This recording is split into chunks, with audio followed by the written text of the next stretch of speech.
Well, hey everyone, this episode of The Vinyl Guide is brought to you by AudiofileUSA.com. Check out their new website. Now it's even easier to find the cleanest, excellent, and near-mint vinyl records at AudiofileUSA.com. Whether it's jazz, punk, prog, or math rock, you'll find the cleanest vinyl records at AudiofileUSA.com.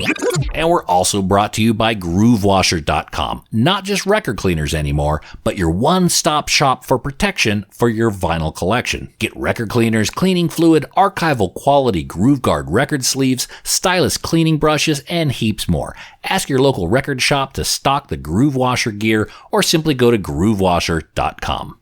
And with that, on with the show. Hey everyone, it's Nate. Welcome to episode 316 of The Vinyl Guide, the podcast for record collectors, music nerds.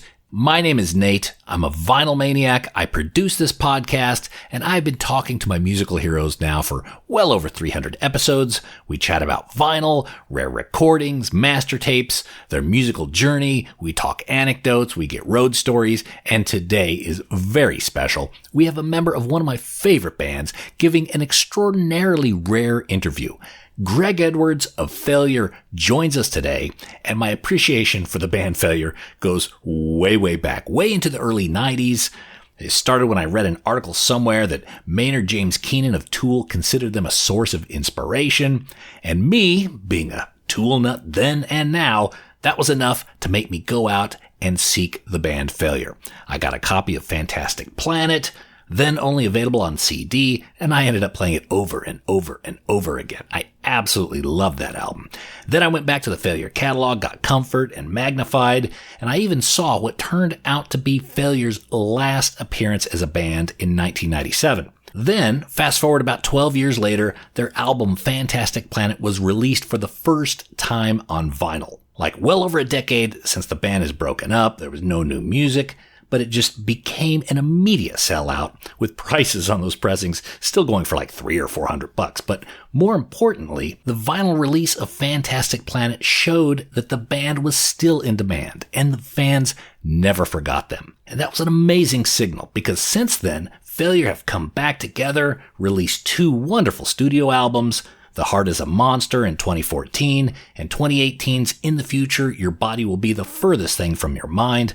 All of that touring, plus a live recording of Fantastic Planet and a box set of their previous works. All of these, which are now collector's items and not cheap to add to your collection today. But we are not here to spend too much time on the past. We also want to talk about Failure's new album, Wild Type Droid. It's out December 3rd. There are 2 tracks currently available online. There's some videos. You could dial up the music on your streaming services right now, and I suggest you do, as well as grabbing a physical vinyl copy of this album at your earliest opportunity. Because A, Wild Type Droid is a great album, you're going to want to add it to your collection, but B, it's highly likely to become a collectible LP, as with all the other Failure albums now are. So point your browsers over to failure.hellomerch.com. Get a copy now or cry later. There are blue and autographed limited pressings. Some of them are autographed, as well as standard black records at failure.hellomerch.com. Oh, and one other thing too. This interview completes my Failure set. All members of Failure have now been on the Vinyl Guide podcast.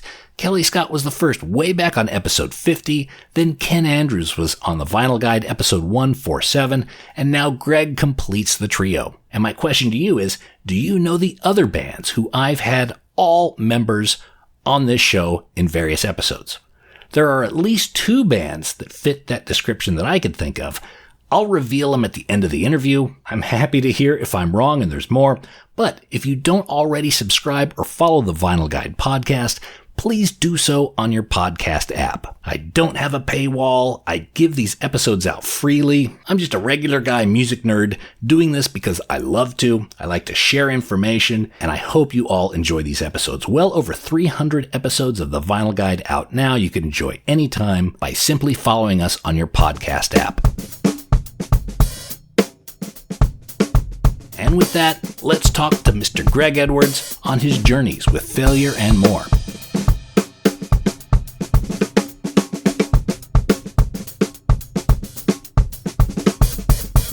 Hello. Hi. Can you hear me? Is I this can. working? I can. Great. Well, Greg, thank you so much for joining us here on the show. I definitely want to talk about the new album, but before we start, let me ask you: do you collect anything? Collect anything? Yes. Like anything? Like we collect records, but Yeah. of course there are a lot of people who collect action figures, who collect gear, who collect stuff. What is it that you stockpile a little bit more regular than other things? Uh, Maybe books. Books. I love books. Mm-hmm. I wish I got around to reading them as much as I love them, but yeah, I love buying interesting books and then looking at them on the shelf and fantasizing about when I'll actually have time to read one. Well, that's funny. I do the same with records. I'll buy it. It's like, wow, I can't wait to have a moment in my life when I can enjoy this. And I'm not sure I'm going to get that moment. Yeah, I wish I collected records because I love them. I just love the physical presence of vinyl records Mm-hmm. in my house, and I don't have that many, but I wish I was able to get more into that. Okay. I have a 4-year-old, and he's already destroyed like two or three needles in the last year, I think. Got it. Okay. Yeah, it's They got to learn somehow. yeah, he's just fascinated with the mechanics of it, so it's spinning around, and it's just an invitation to destroy. Yeah. When our boys were young, well, I still do. I have a filing system of records that has the clear sleeves everyone can play. The red sleeves, you need to get dad to help you. Mm-hmm. And that even goes with my wife. Like, I'm not sure I feel completely comfortable with her playing like some 1960s Blue Note thing without me kind of like, So you're pretty anal about the whole how they're handled and how the needle drops and Yeah, look, I know there's much more anal I could go. yeah, The needle drop, not so much. How they're handled, yeah, yes. Because again, to me they're very precious. They're artifacts of my youth, and to have them, like, I guess, being handled too roughly, unnecessarily, would tweak me wrong. If a child was doing it, if a child actually made a mark on one of those records, to me that's like, oh, that's great. that's a memory. That's a memory. Exactly. Yeah. Exactly. If my wife is like putting away one of my Descendants records roughly because, the music got her aggravated, I'm like, okay, well, you don't need to do that. Right. So you can appreciate how record collectors can be and how collectors in general are. Did records play a big role in your youth? Yeah. Yes.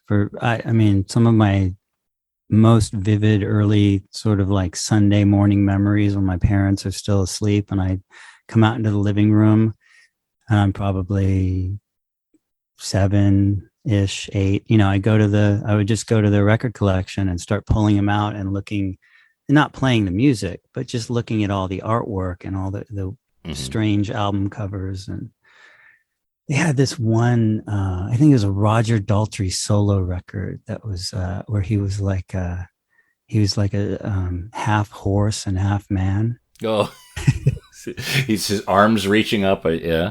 Yeah, stuff like that. Or the Alan Parsons Project had this cover with beautiful women with lace over their faces, but if you look carefully, you could see that they had like these terrible growths on their faces through the lace. I don't remember what album that was, but there were a lot of covers like that The Wall, that was one I love to take out and look at the illustrations. Mm-hmm.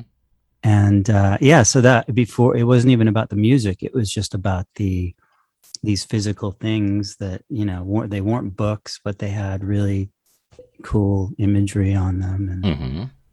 yeah. Did you play them, or were you just kind of fascinated reading them quietly while your parents slept? No, it was more just like looking at all the weird imagery and pulling everything out. And but no, I don't think at 7 I was like putting, I didn't know how to operate the stereo.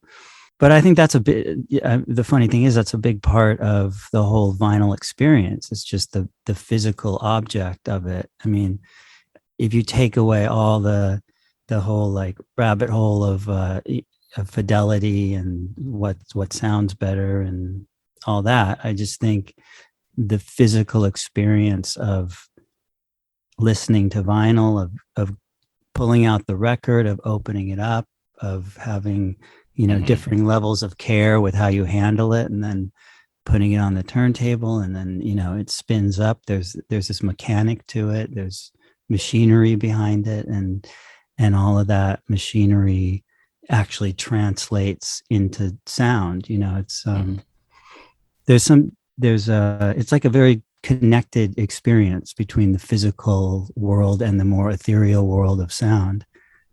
Yeah. That when you're just dealing with sound files, no matter how high the fidelity is on a computer, that connection is completely gone. Now, did that connection, that emotion, that understanding, did that stay with you through your career?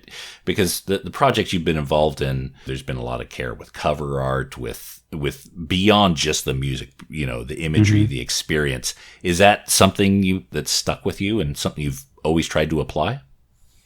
Yeah, I think so. I think that I think there's just a lot of power in the object and the image that's on the cover of a record, and how that influences your feelings about the music that's inside, and of course a record existing as a whole group of songs in a particular sequence, and all of those things are kind of falling away more and more. Even if you love listening to an album in sequence, I mean, a large percentage of the time you don't even realize that you have it in shuffle mode, and you think you're listening to the album in sequence, and it's just completely random. And I mean, for me, I was listening to cassettes. That was sort of my media, because when I was first driving, that was the main place I listened to music. And even that, there's something about the cassettes are very imperfect. They're in a hot car, the tapes get all stretched, and the speed, it kind of ebbs and flows, and cassettes have a different kind of compression, and they have a different frequency profile, not high fidelity at all. But yet it's still a sound that is enjoyable in some way. It's it has, and with vinyl, you're also listening through some of the imperfections of that media. You're often listening through like surface noise and static, and all of that stuff adds to the experience. The ability to perfect music recording into this completely pristine, exact replica picture of what your ears hear in a vacuum is, I don't think that's, it's film too. Everybody's nostalgic about the grain of certain film stock from, in the 70s. And there's something about seeing the art through the media that's, it appeals to me. It's charming. This is the way it was at the time. And yeah, but I also remember, like, in particular, Brian Eno recordings would have a lot of noise on them. And I think some of it was probably noise from the synthesizers. And also it seemed like some of it was he just didn't really care about tape hiss. He was fine with it. And I always loved that, because I felt like it added this this kind of ambient bass to the whole thing. And the fact that it was the technology, it was the tape spinning as the recordings being made, that just enriched the experience for me. It's interesting you point that out because, yeah, he's never been known for his fidelity, but there's still albums that I go to a lot just musically, and Yeah, it's I think it's part a of mood, yeah. emotional and mood fidelity. That's what he's interested in. So were you listening to Brian Eno in your car? Were those the type of cassettes that became A little bit, yeah. I yeah. did. I did. I was listening to music for airports and music for film. Like those were two cassettes that I listened to in my car a lot. Well, look, you at least had that foundation of very cool music from your parents to kind of build on. Were they a musical family? I mean, I not to throw my parents under the bus. They weren't like huge, cool music lovers. They had like a nice collection, but they had that Roger Daltrey record too. I mean, that I don't pretty sure that I'm pretty sure that record was absolutely worthless. But no, like the Brian Eno and that was stuff I discovered later. Okay. But they did have Beatles records and Pink Floyd records and and Rumors, the records that almost every library had back in those days. I'm going to classify that as a cool record collection. My parents, they had polkas. So Oh, okay. Yeah. I would have preferred the sounds of your house. So do you recall a record or a moment when you thought, wow, I could be a musician. This is something I may want to try. I definitely have. For me, the moment was on the school bus in probably ninth grade. And I was listening to a Depeche Mode record. I'm trying to remember which one it was. It was the one that had Pipeline on it, where they had samples of ping pong balls dropping throughout the whole song. And I just remember, I was listening on my Walkman, headphones on in the bus. And I just remember thinking, it was the first time I became aware of the idea of production. Like I thought that everything was so fit together in such an incredible way, and the sounds were so vivid, and I just thought, like, this must be what production is. And I looked at the producer, who was this guy Daniel Miller, I think his name was, and it turns out he was more of in a managerial capacity and really had nothing to do with the actual creative production. But in that moment, I thought, like, okay, that's an important thing, the production, how all these sounds are presented. And I was fascinated with that. Were you playing an instrument at the time? No, this is right before, probably within months, I started playing bass. And then the two other records that were huge influence on me at that time were the Cure Japanese Whispers compilation and the Smiths' The Queen is Dead. I had an older son of my friend's parents, and we went on a trip together, a road trip, and he had all these cassettes, and he was pretty cool. He had a cool sense of music. And he gave me these two records. He was like, listen to these. And I hadn't really been listening to anything of any substance up to that point. And that just changed my life, really, just in the next like 4 hours in the back of that car. So you then found yourself getting a bass guitar not long afterward? I may have already had one at that point, but it was like around that time that I really started that I just became obsessed with, playing bass and learning bass lines. And why the bass? Was there a bass line that kind of spoke to you that you kind of honed in on?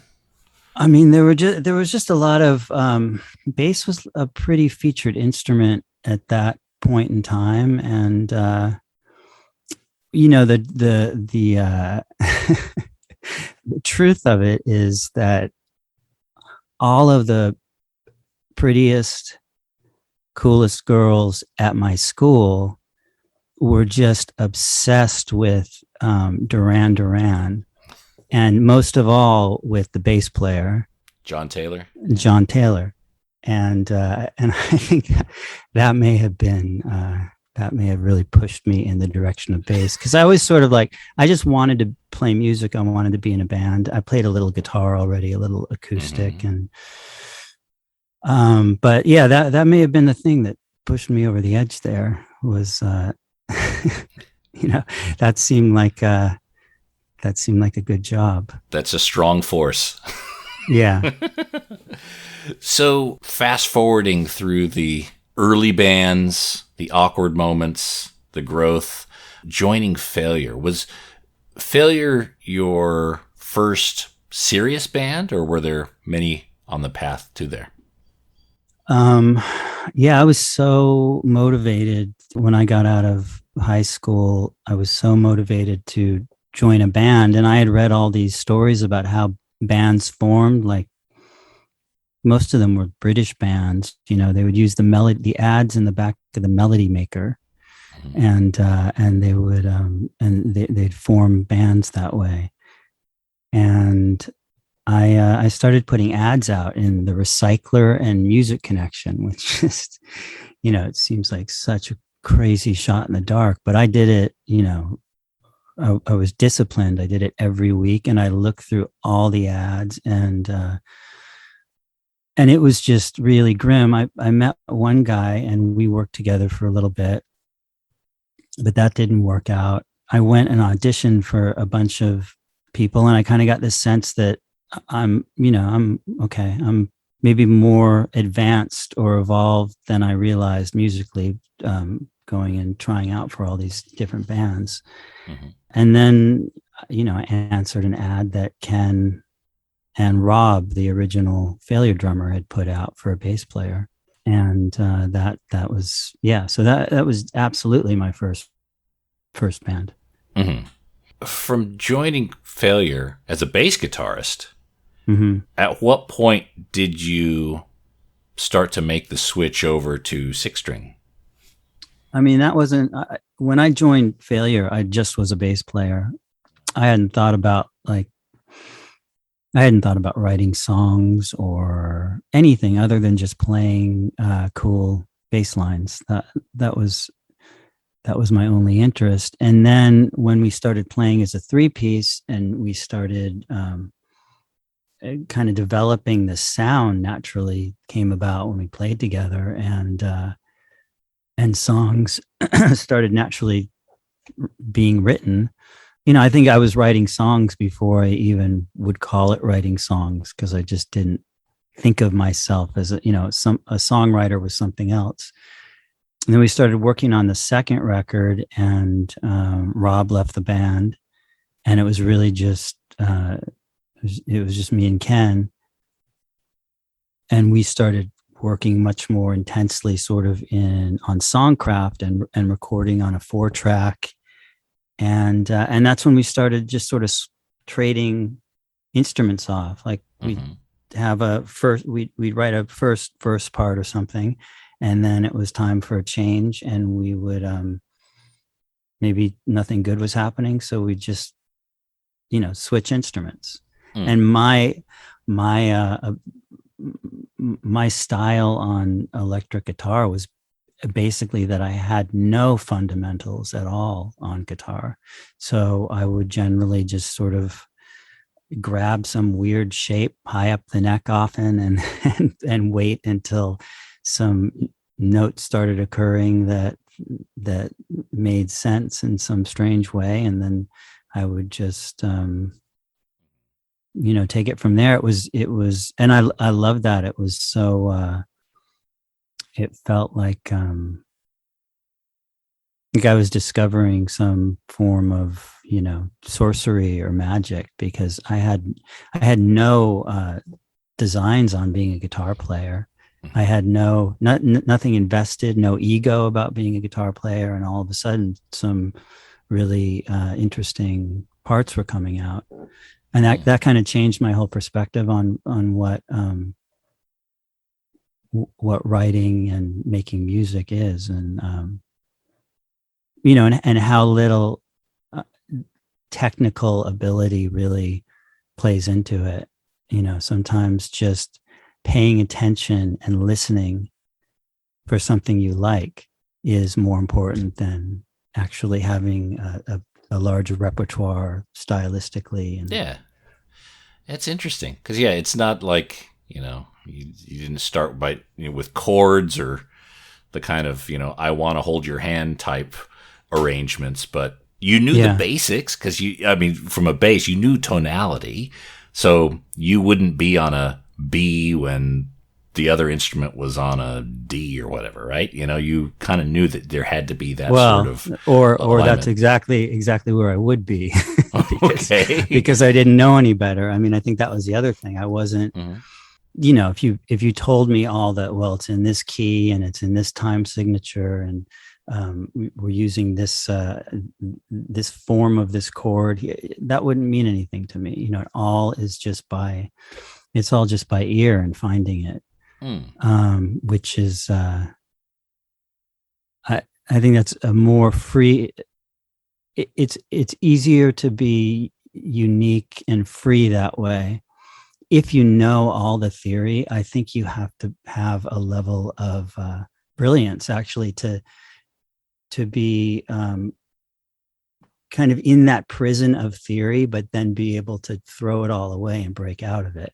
That's a much more difficult thing.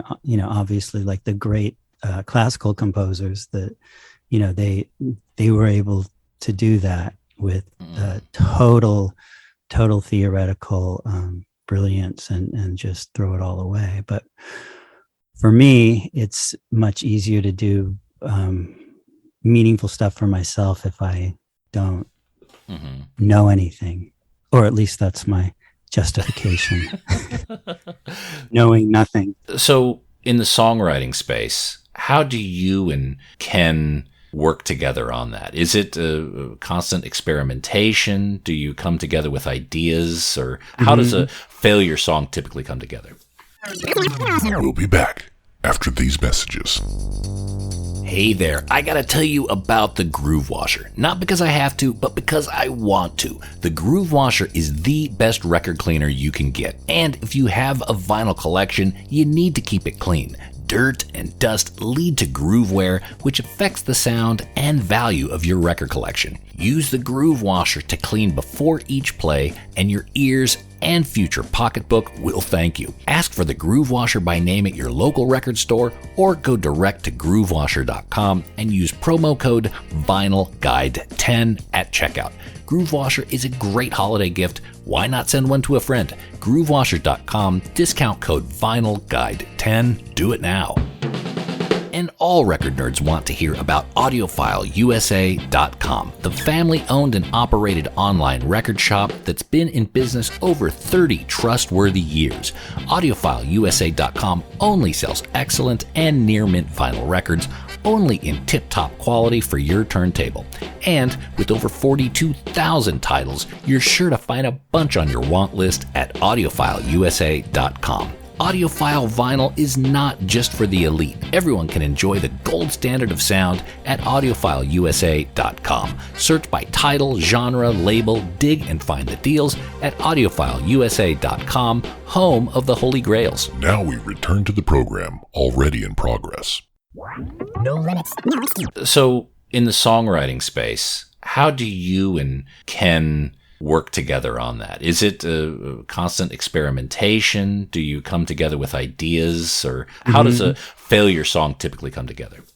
I mean, it's all different. The last two records, In the Future and Heart as a Monster, those, for the most part, there were a lot of songs that were kind of written in some form beforehand. Like I had a lot of ideas that were on voice memos on my iPhone, and so chord progressions, chord movements, and then I had an idea of like where I wanted them to go, and then you bring that in, and then Ken would add to it, and we work on the arrangement, and then start putting down vocal and lyric ideas, and work like that. But on this, the different thing with this record is that we decided to go back to kind of like the original way that Failure worked, which was just a 3-piece in a room, just playing endlessly, sometimes playing with no direction. You just play and record it all. And there's long stretches where nothing good is happening at all. Mm-hmm. But then within that long stretch of nothing good happening, something starts to happen that you could never get to any other way. Those pieces, you could never try to compose those pieces mm-hmm. from scratch. You have to go through that long process. And so we had somewhere between 30 and 50 hours of improvisational playing, and then we whittled it down. We went through and picked the best moments, and then kind of decided by committee which songs we should work on, and we just kind of refined and until we had the final record. So that was the process this time. But in general, Ken and I have it's really a fluid sort of process where it moves quickly. We decide what we're working on. We put up a rough arrangement, and then like Ken will leave the room, and I'll throw down some vocal ideas and some lyrics, and then he'll come back in, and we'll talk about that, and he'll sing some of those, and he'll change the melody a little bit, and then we'll talk about the arrangement and talk. We'll first thing is we always work out the tempo, and if there's any sort of tempo mapping that needs to go on, where we'd want to conform to some of the natural contours of tempo that existed in the jam.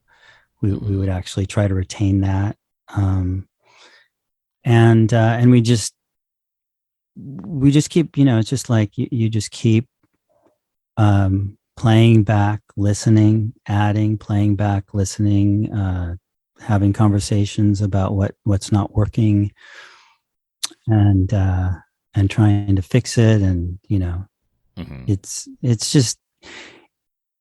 It's a very natural, like it just happens so naturally now. We've worked on so many songs and so many records now. Mm-hmm. It's kind of effortless in a way. Even the parts that are a little more contentious or a little more labored, even that has an effortlessness to it, because we know how to deal with those mm-hmm. moments too, without expending too much energy and getting bogged down. How do you know when a piece is complete?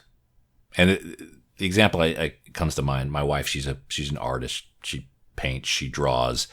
And one of the tougher things for her is to, when do you stop putting the pen to paper? When do you step back and say, that's it? I can't improve this anymore. I can't, I shouldn't touch this anymore. I would imagine you and Ken, both with your studio knowledge and your creativity, can be working on something beyond the finished form that we get to hear. So when do you know when it's right to stop?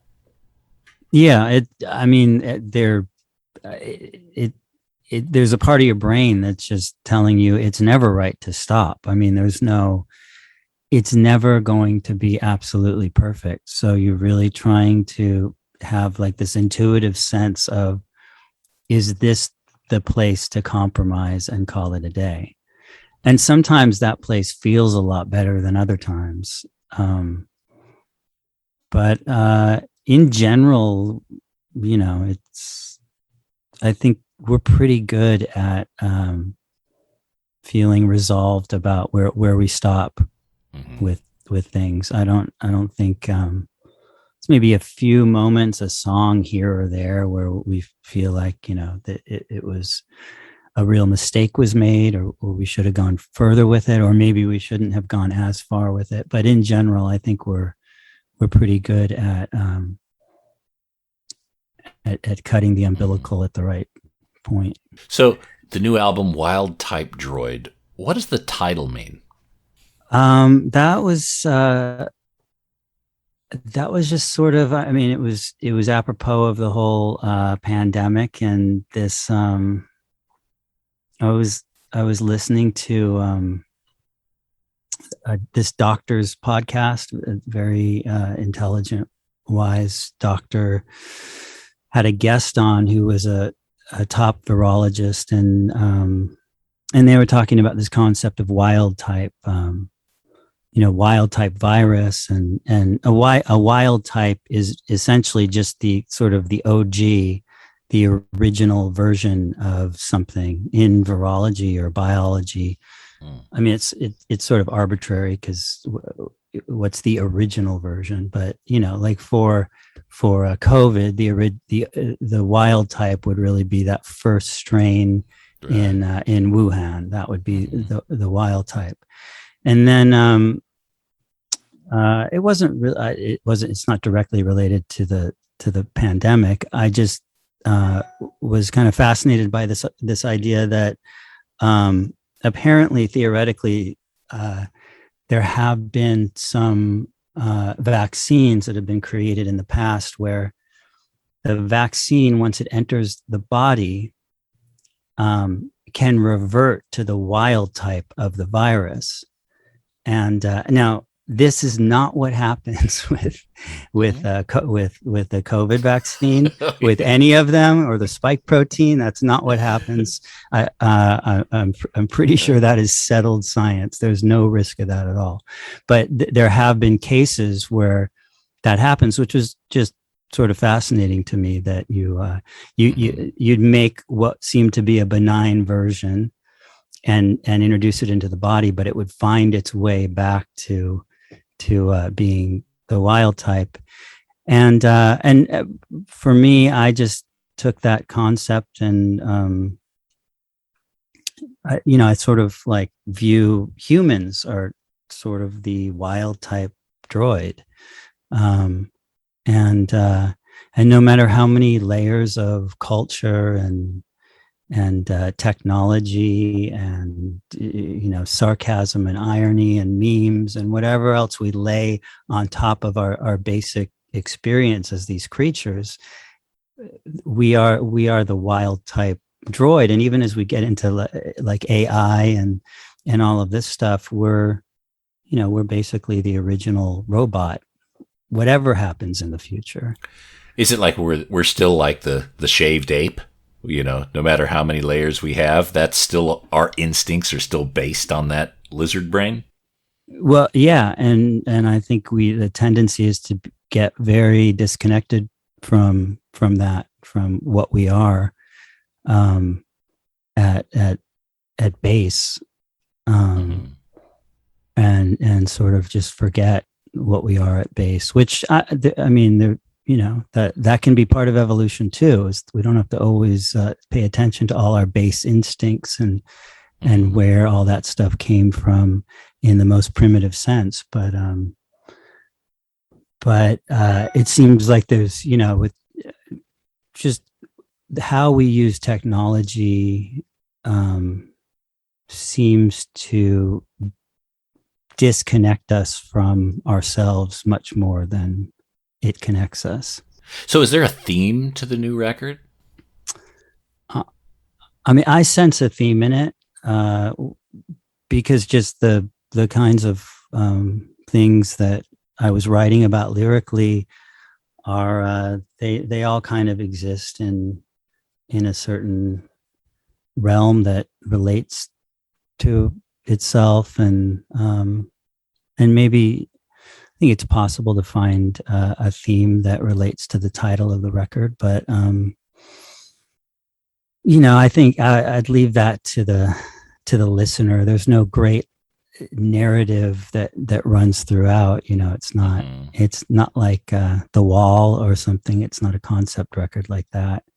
But there are a lot of interrelated ideas that I think you keep encountering. Mm-hmm. Yeah, I got a notion of what that would be, and it's poignant, a bit depressing, but an accurate capturing of the emotion of the time. It's a very confusing moment at this point, and it seems almost there's a fork in the road, a true fork in the road. And as much as I would like to think that we will go the harmonious way, I have a feeling inside that we won't. That's what I walked away with. Yeah, I think that's a lot of it was just that it hasn't been an easy time for anybody. And I think collectively it's been a really traumatic time filled with lots of, I think like as a species or as a society right now, no matter how much we talk about it, I think we're collectively in denial of just what we've been through. And one of the manifestations of that is just how divided we are along like political lines, it just seems insane because this is a biological virus that has no interest in politics, and yet somehow it just divides us right along all these ideological fault lines, which seems insane. Like if this isn't going to bring us together, then it's very easy to see how when even worse things than this happen, we're in trouble. Yeah. When the existential risk gets truly great, we've just shown ourselves that we don't come together, Yeah. There shouldn't have been debate on this. It was pretty clear. So the theme of the Spaceman is again in this album, even on the cover, but it looks like the Spaceman may no longer be with us. Is this the conclusion of the Spaceman? Yeah, I said something about that, I guess, and then I read some comment from a fan who said, "Yeah, but he said this about the last record too," which I probably did. I guess at the end of a project, you're like, "I'm done with this." Yeah, I'm really. For at least 2 records, apparently, I've just been trying to get rid of the space theme. Yeah, I wouldn't mind moving somewhere else.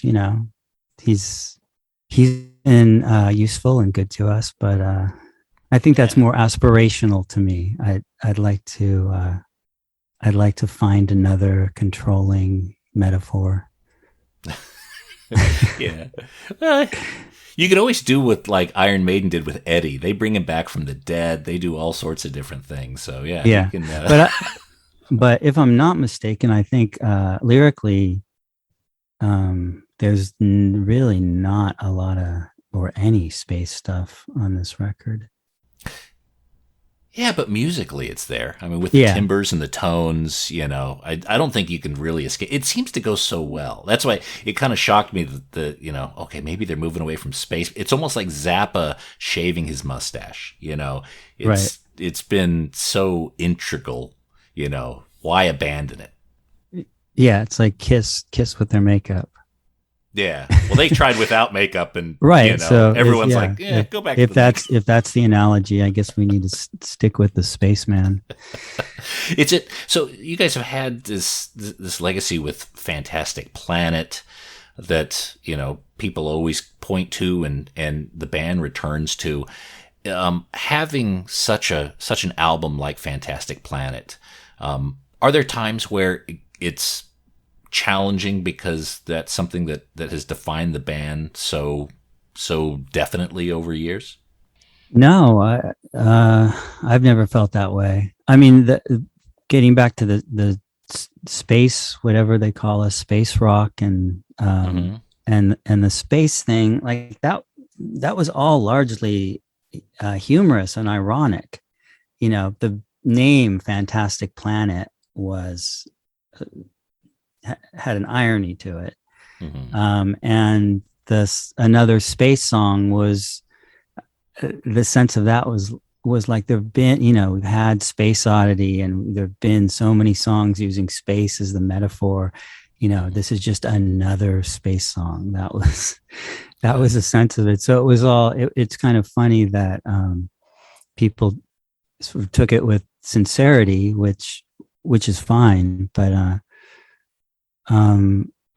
I don't have any problem with how large Fantastic Planet looms for people. That I think there's a lot of nostalgia there, and I think it's a really strong record. Mm-hmm. But it's also nice to see that a lot of people really like our newer record. They rate the newer records up there, and in some cases above Fantastic Planet, and certainly like in the top 3. So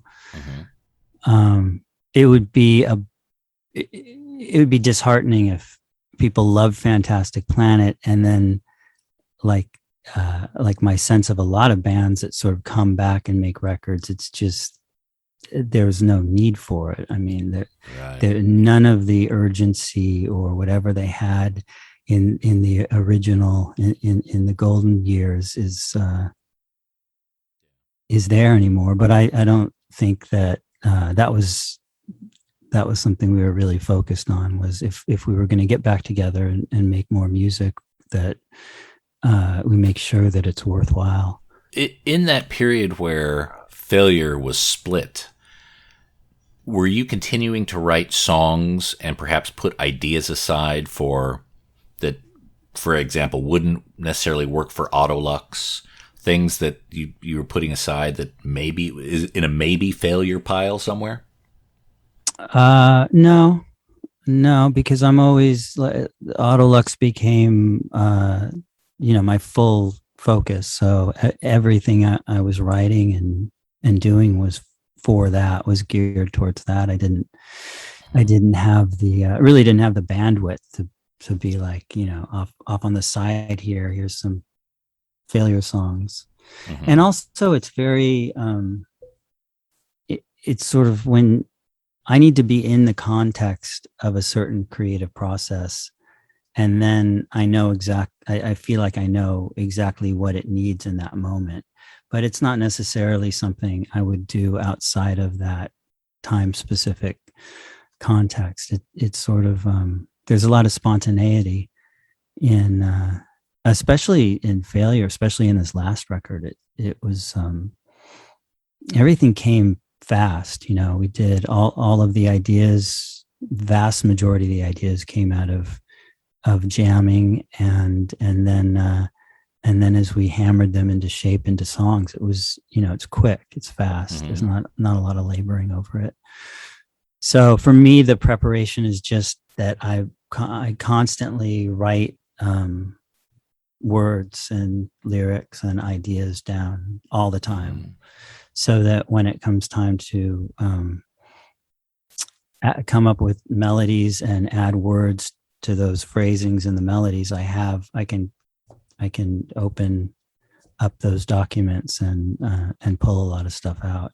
Okay, so you do have some sort of stockpiles of just ideas that become kind of fodder for that you can pull out. Okay. Yeah, lyrically, and it's all on my yellow notes in my iPhone, and on my voice memos in my iPhone. I mean, I can't even imagine what I would do without those. So that, I would say there's always tons of ideas on there that become very useful in the moment.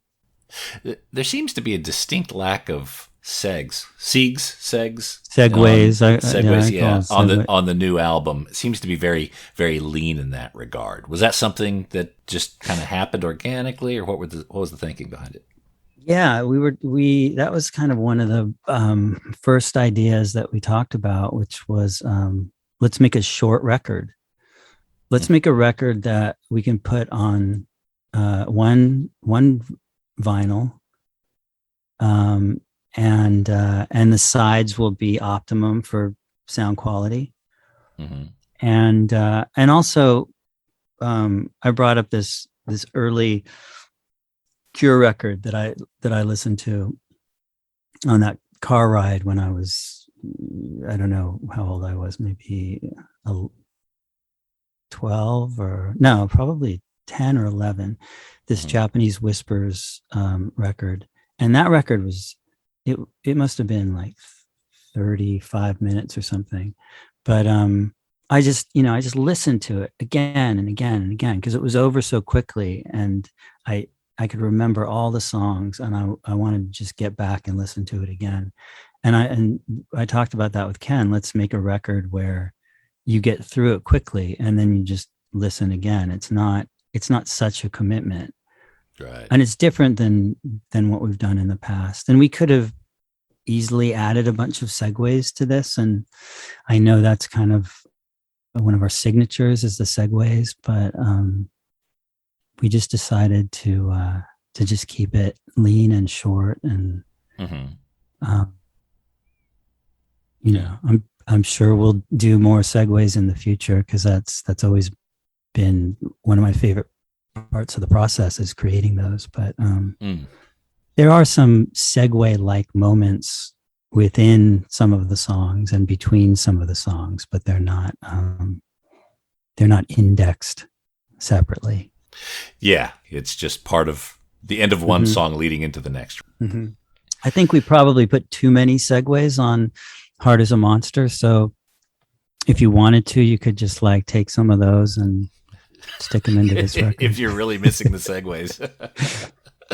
So let me ask you about, because we are record collectors here. So let me kind of go through some of the records, especially the rare ones in your career here. I don't know if you're keeping tabs on the Failure vinyl box set or the original pressings of Fantastic Planet on vinyl. Are you aware that the collecting community is kind of going ape over those? I've heard some things about prices over the years and been kind of shocked, and yeah. It's absolutely true. That vinyl box set is now going quite crazy. That's probably, I don't think you could touch one of those for less than $600-700 these days. Wow. The Fantastic Planet original press, again, is about $300-400. Every subsequent press is a little bit less, but everyone still wants that first one. I don't know, do you get involved in the vinyl, the mastering, the packaging, any of that? Yeah, well, the vinyl, the mastering, Ken did all the mastering for the box set. So that was something that, we were listening to the different mastered versions and making comments. I mean, mastering is such a black art, and it's amazing that he can kind of handle all that, because it's a lot of pressure when you're protecting that last stage. And also the really good mastering engineers are, there's a handful of them. They're kind of a dying breed, I think, but that's a special set of ears and a special, you just have to have a special kind of wisdom on what you're protecting and what you're sweetening and what you're protecting in a recording. Yeah, at that final stage. But for vinyl, there's different considerations. Obviously, the low end can't just be out of control. I think it's nice when the vinyl should always be mastered for vinyl, which doesn't happen all the time with a lot of vinyl that's put out now. I think one of the, genius things that's happened in Failure's career is where Fantastic Planet was released on vinyl. I think this is in 2010. Tom Grover Beery, and I know he's a listener to the show here, where he put his neck out to be able to put that album out on vinyl. And in just kind of looking at the timeline, that seems to be a moment that actually really opened the door for that next chapter of Failure. I don't know if you'd agree with that. Yeah, that was kind of like an inflection moment for sure there. Yeah. So it's interesting that the band is now being very closely associated with vinyl and with collectors. I know the Fantastic Planet live album is, again, it's very difficult to come by on vinyl. some of the earlier work as well. Pro Catastrophe, Dipped in Anger. The singles. Right? Yeah. What are your sweet smelling records? A record company. A record company back then. Tell me a little bit about those 45s. Tell me about what your memories of those. I mean, those were the first things we recorded, and we used this crazy little Goya guy, the artist Goya. This weird little kind of hunched over goblin looking creature on the cover. And, we just recorded those on, those were recorded on 4-track cassette and then put the vinyl. So it was all at true analog. And I'm trying to remember. I was playing fretless bass, so it's all there's a lot of crazy fretless bass going on. So you guys all pitched in your money, and did you remember getting them from? Do you remember where they were pressed at all? I don't remember where they were pressed, but I remember. I remember we gave them to KXLU, which was sort of the station for us. That was the station we wanted to appeal to, and that we wanted to play us, because they were playing all the bands that we really loved. If you wanted to hear Jesus Lizard, that was the only place that was going to happen. And then we gave them the record, and I remember driving around in my car where I could get reception of KXLU, because they were going to play us on this late night show.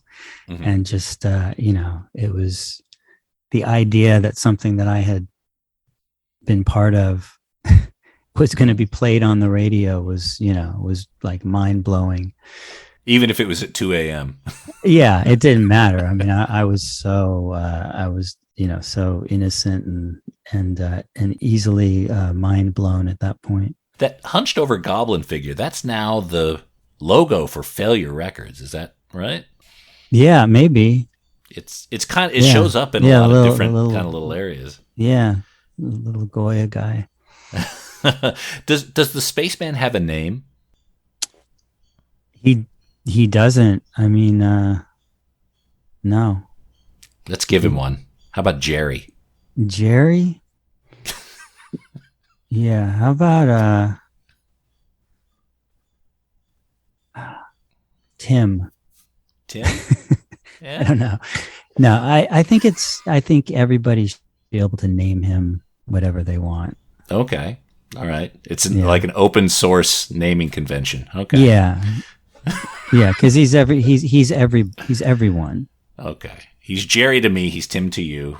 He could be Ulysses to one of the listeners. That's fine. Yeah. You guys made that Solaris disc as well as kind of a reintroduction. Yeah, that was when we did the big reunion show at the Wiltern. No, at the El Rey. El Rey. That was at the El Rey Theater. We did our first big show back after all that time, and we did the single for that. So you could buy the single only at the show. Yeah, and I think I like that. I like the way that one turned out. Mm-hmm. Before we talk a little bit more and wrap up on the new album, I want to ask you about a few of the other projects that you were involved in, and what the likelihood is that of them on vinyl. For example, the Replicants. Yeah, that would be great if that were on vinyl. I have fond memories of making that record, and I really liked what we did with some of those covers. Is it just kind of caught up in, like, because it's so many covers, the rights are all kind of mishmash? Is that kind of the headache of it? Yeah, that's like, there's not a lot of motivation because of that. Right. Because of the copyright. Who can we call? Can Tom Grover Beery fix this as well? I mean, if he can, let's do it. I know I've heard a lot of grumbling from the fan community about wanting to have access to that. And I think if it were on vinyl, there's definitely a group of people that would jump at it. I would like to have that on vinyl. Now, you guys were able to get all the masters and transfer them to digital and then do remixes, especially for the box set. So you're able to get access to the masters to do that for Failure. Mm-hmm. Would you have that same sort of access to others? With Replicants, I don't know. I don't know. And I don't know if Ken or someone has because we recorded that onto ADAT, basically VCR ADAT technology, which was digital 8-track tape recording. You put a VCR in the machine and you got 8 tracks, and we used like 3 or 4 machines.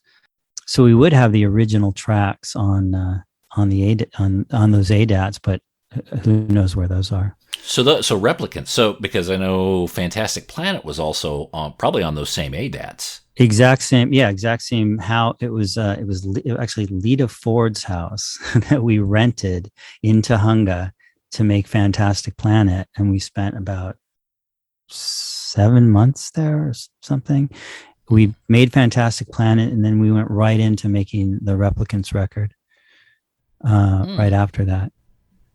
Well, was it just kind of like, let's do some covers, let's goof around a bit, or was there a plan like, hey, let's make an album of covers, and kind of how did that album come together? I think it was let's make a record of interesting takes on covers of songs that we love, and we were all set up there already in that house, so why not use it for one more thing beyond Fantastic Planet? And so we just that was a really fun creative process. I always imagine that was probably like a way to blow off steam after the intense period of Fantastic Planet. Just almost like a palate cleanser, right? Yeah, it was much. Yeah, all that intense like artistic tension in making Fantastic Planet. None of that existed when we were doing Replicants. So that's true. So we'll keep looking out for Replicants. How about Lusk? Free Mars. Another really, really interesting record that I had a really fond memories of making that. That should be out and available for people to listen to. I don't know. You can't even find it on YouTube. It's hard to find. That's a shame. Yeah, that's a really interesting project. It's very, very ambitious. It reminds me a bit of Jellyfish. In some of the ideas there. Yeah, well, there's a lot of interesting talent in that group, between Paul Damore and Brad Lehner and Chris Pittman.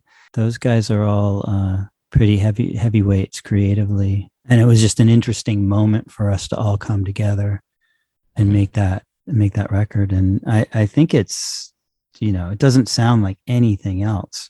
It's very pop, but it's very bizarre. And, you could only have those 4 people would come together and make that record. So, yeah.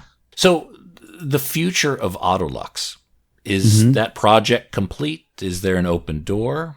Oh, no, it's definitely not complete. That's there's more coming. Okay. For sure. And so that's I'm working with Carla, and we have a lot of really, really interesting stuff. We're just finding it right now, and there'll be more for sure. Yeah. Well, you'll have to come back when you're ready to talk about that. Oh, absolutely. Again, I want to remind the listeners, Failure's new album, Wild Type Droid, is available December 3rd. It's an absolutely wonderful album. I've had the pleasure of listening to it multiple times now. You can get limited colored and autographed vinyl at failure.hellomerch.com. And when Failure comes out with the new album, especially on vinyl, they have the autograph versions, the special versions. Get them quickly. because they always sell out. And then collectors are crying years later that they can't get a hold of a copy. So go right now to failure.hellomerch.com. Save yourself the heartache later and grab a copy. You'll be absolutely delighted with this record. And Greg, I got to tell you, it's been an absolute honor to have you on the show. I've been a big fan of your work and your bands for many, many years. I actually saw Failure's last show in 1997. Oh, wow. At the Shoreline Amphitheater, was it? That's right. Yeah. Wow. I remember being right in front. I guess you guys closed the set with Enjoy the Silence. Okay. And I remember just watching the whole band. I was like, wow, these guys really pull off that angry, disappointed musician act well. And little did I know I was watching history, but I'm glad I left the Snoop Dogg show on the main stage to come see you guys. But I've always been such a goober for Failure music, and I've been so overjoyed with the work you guys have been doing over the last several years. And what we talked about earlier about Fantastic Planet, it was the wrap up of the first chapter, but I think the second chapter has been just even more exciting for me. And Wild Type Droid is a great inclusion to that. And again, I can't recommend it highly enough. Everyone, December 3rd, get it on your streaming services, but also go grab a vinyl copy while they last. They won't last forever. You're going to need to grab one before they sell out at failure.hellomerch.com. Greg, thanks again for coming on the show. Oh, thank you.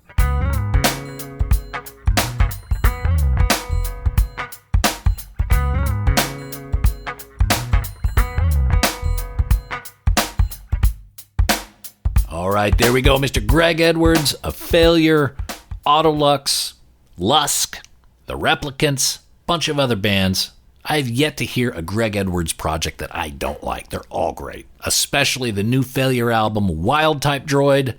Again, failure.hellomerch.com. Grab a vinyl copy while you still can. Limited colored vinyl pressings available at failure.hellomerch.com. I suggest getting an autographed one because looking at past pressings where they offered autographed versions, those are the ones that have skyrocketed. So if you got a few extra bucks, grab an autographed copy of Wild Type Droid at failure.hellomerch.com. Of course, you can get the standard black there for $35, and I'm sure that plays and sounds just as good. Oh, and by the way, at the very beginning, I teased the fact that Failure is now one of 3 bands I know that I've had all members on the show before. The other 2 bands, one of them is off with Keith Morris, Dimitri Coates, Stephen McDonald, and Mario Rubalcaba, all coming on the Vinyl Guide in various episodes. Of course, they're not all in the band these days, but hey, got the 4 core ones that were on Wasted Years, so I'm good with that. Also, the other band, Melvins. Buzz Osborne's been on a couple times, Steve McDonald was on a while ago, and we recently had Dale Crover on too. So there we go. Failure, Off, and Melvins, the 3 bands that I could think of that I've had all members on the show. If there's someone I forgot, please let me know, because I'm getting older. My mind's not that great anymore. And that is it for this episode of The Vinyl Guide. Thank you so much for tuning in.